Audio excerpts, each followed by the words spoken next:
உறவுகளுக்கு வணக்கம். இஸ்லாமியர்களுடைய பிரதிநிதித்துவம் காங்கிரஸ் பேரியக்கத்தில் அதிகமாக இருக்கு. இதற்கான காரணம் என்னன்னு பார்த்தோம் அப்படின்னா, இந்தியாவிலேயே பாஜகவுடன் கூட்டணி வைக்காத ஒரே கட்சி அது காங்கிரஸ் தான். ரொம்ப ரொம்ப தெளிவாக சொல்லணும்னா, அனைத்து கட்சிகளும் பாஜகவுடன் கூட்டணி வைத்து தான் இருக்கிறார்கள். பாஜகவோட கூட்டணி வைக்காத ஒரே கட்சி எதுனா காங்கிரஸ் பேரியக்கம் தான். அதன் வெளிப்பாடு காங்கிரஸ்ல இஸ்லாமியர்கள் அதிகமாக இருப்பாங்க. அதனால் அவர்களுக்கு பதவிகள் கூட அதிகமாக கிடைக்கும். அது ஒரு விஷயம் இல்லை. அதே நேரத்தில் ஒரு விஷயத்தை இங்கே முன்னிறுத்தி ஆக வேண்டியது காலத்தின் கட்டாயமாக இருக்குது. வட மாநிலத்தில் ட்ரெயினில் போயிட்டு இருக்கும்போது நோன்பு நேரம் இது. அதனால் குர்ஆன் வாசிப்பது என்பது ஒவ்வொரு இஸ்லாமியர்களும் செய்யக்கூடிய ஒரு செயல். நேரம் கிடைக்கும் போதெல்லாம் குர்ஆன் வாசிப்பாங்க. சத்தம் போட்டு வாசிக்கிறது இல்லை, அவங்க மனசுக்குள்ளே அவங்க மனனம் பண்ணுறது, அவங்க படிக்கிறாங்க. இந்த குர்ஆன் படிப்பதனால் சங்கிகளுக்கு என்ன பிரச்சனை? ஒரு முதியவர், அதிகபட்சம் அவருக்கு ஒரு 60 வயதுக்கு மேலே இருக்கும், அவர் அந்த அடி அடிச்சிருக்காங்க. அந்த அடி அடிச்சாங்க இல்லையா, அவன் குற்றவாளி கொண்டு நிறுத்தப்பட்டு குற்றம் செய்தவனாக கருதப்பட்டு சிறையில் அடைக்கப்படுவானா? கிடையாது. இங்க திருச்சி பஸ் ஸ்டாண்ட்ல ஒரு முதியவரை 2 அடி அடிச்சான் ஒருத்தன், ஒரு நடத்துனர். அதற்கு அந்த நடத்துனரா ஓட்டுநரான்னு தெரியல, அந்த நபரை கைது செய்து சிறையில் அடைத்தார்கள். இது தமிழ்நாடு. தமிழ்நாட்டிற்கும் வட மாநிலங்களுக்கும் உள்ள வித்தியாசம் இதுதான். வட மாநிலத்தை குற்றம் செய்தவர்கள் மகான்களாக கருதப்படுவார்கள். இஸ்லாமியர்களுக்கு எதிராக குற்றம் செய்தார்கள் என்று சொன்னால் அதை விட ஒரு படி மேலே போயிட்டு அவர்களுக்கு அமைச்சர் பதவி, எம்எல்ஏ பதவி, எம்பி பதவின்னு கொடுப்பதற்கு பாஜகவினர் தயாராக இருப்பார்கள். ஆனால் தமிழகத்தை பொறுத்த வரைக்கும் அது கிடையாது. வட மாநிலத்திற்கும் தமிழ்நாட்டிற்குமான வித்தியாசம் இதுதான். மகாராஷ்டிராவில் பார்த்தீங்கன்னா தேவேந்திர பட்னாவிஸ் அவருடைய ஆட்சி இப்போ நடந்துட்டு இருக்கு, பாஜக ஆட்சி. அங்கே 5% இஸ்லாமியர்களுக்கு இருந்த அந்த உரிமை பறிக்கப்படுதுங்க.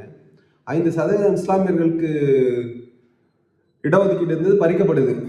அப்போதான் அந்த மகாராஷ்டிராவில் இருக்கக்கூடியவர்களுக்கும் அந்த 16% இடஒதுக்கீடையும் 5% இஸ்லாமியர்களுக்கான இடஒதுக்கீடையும் காங்கிரஸ் ஆட்சி காலத்தில் கொடுத்தது. அதை இன்று பறிக்கிறார்கள். இப்போ இஸ்லாமியர்களுக்கெல்லாம் ஒன்று தான் கூறிக்கொள்கிறேன். 15 இயக்கங்களாக 150 கட்சிகளாக நீங்கள் செயல்பட்டீர்கள் என்று சொன்னால் நிச்சயமாக இஸ்லாமியர்களுக்காக போராடுவதற்கு குரல் இல்லாத ஒரு சூழல் ஏற்படும். இப்போ பார்த்தீங்க அப்படின்னா, இன்னைக்கும் கோவை சிறைவாசிகளில் பல பேர் உள்ள இருக்காங்க, விசாரணை கைதிகளாக. குற்றம் செய்யப்பட்டவர்கள் யாராக இருந்தாலும் நிச்சயமாக தண்டனை அனுபவிக்கணும், அதில் எந்த மாற்று கருத்து இல்லை. வெடிகுண்டு வச்சிருந்தானா அவனை தூக்கில் போடணும், அதில் எந்த மாற்று கருத்து இல்லை. ஆனால் இன்னைக்கு இஸ்லாமியர்கள் குரல் அதிகமாக ஒழிக்க முடியாத ஒரு சூழல் இருக்கிறது. எதற்காகனா, பிரிந்து கிடப்பதால். சிதறி கிடந்தார்கள் என்று சொன்னால் ஆட்டு மந்தையை சிதறடித்து அடித்துக் கொள்வது போல இன்று இஸ்லாமியர்களுடைய நிலைமை இருக்கு.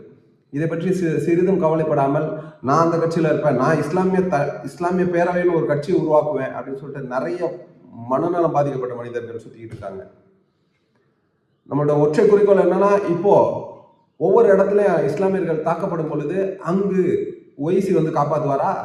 வேற ஏதாவது இஸ்லாமிய கட்சிகள் காப்பாற்றி விடுமா? அதுக்கான வாய்ப்புகளே கிடையாது.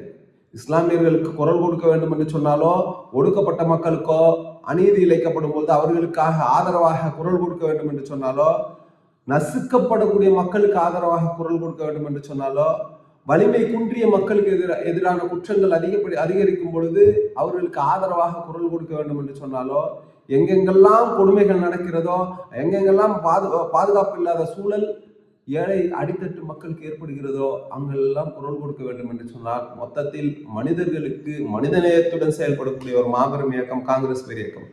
இப்போ காங்கிரஸ் பேரியக்கம் ஒவ்வொரு மக்களுக்குமான இயக்கமாக இருக்கிறது. இந்தியாவின் விடுதலைக்காக ஆரம்பிக்கப்பட்ட ஒரு பெரிய இயக்கம். அந்த கட்சியில நம்மளை இணைத்துக் கொள்வோம். நிச்சயமாக நாம் வேறு ஒரு இடம் தேடி சென்றோம் என்று சொன்னால் அது ஆடுகளை பிரித்து உணவாக இரையாக்குவதற்கு சமமாக இருக்கும். நிச்சயமாக இஸ்லாமியர்கள் மட்டுமல்ல, ஒடுக்கப்பட்ட அனைத்து மக்களுக்காகவும் பிற்படுத்தப்பட்ட அனைத்து மக்களுக்காகவும் ஒரே இயக்கம் காங்கிரஸ் பேரியக்கம். காங்கிரஸ் பேரியக்கத்தில் தன்னை இணைத்துக் கொள்வதன் மூலமாக நாம் நிச்சயமாக ஒரு வலுப்பெறுவோம்.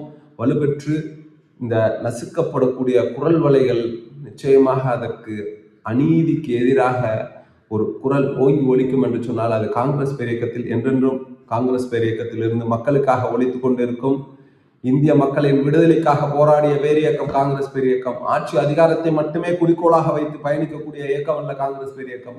மக்களின் நலனில் அக்கறையோடு செயல்படக்கூடிய காங்கிரஸ் பேரியக்கத்திற்கு வலு சேர்க்கும் விதமாக அனைவரும் நிச்சயமாக காங்கிரஸ் பேரியக்கத்தில் தன்னை இணைத்துக் கொள்வோம். அதற்கான லிங்க் கொடுத்திருக்க நிச்சயமாக சேருவோம். நன்றி. மற்றவர்கள் சந்திப்போம். ஜெய்ஹிந்த்.